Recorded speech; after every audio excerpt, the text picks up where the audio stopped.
Hört den Ruf, das Feuer brennt, unsere Seele, die sich kennt.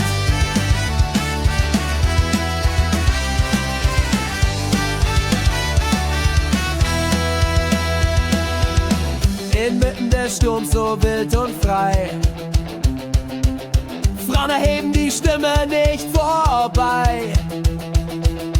Gegen die Ketten, gegen die Furcht. Ein neuer Morgen,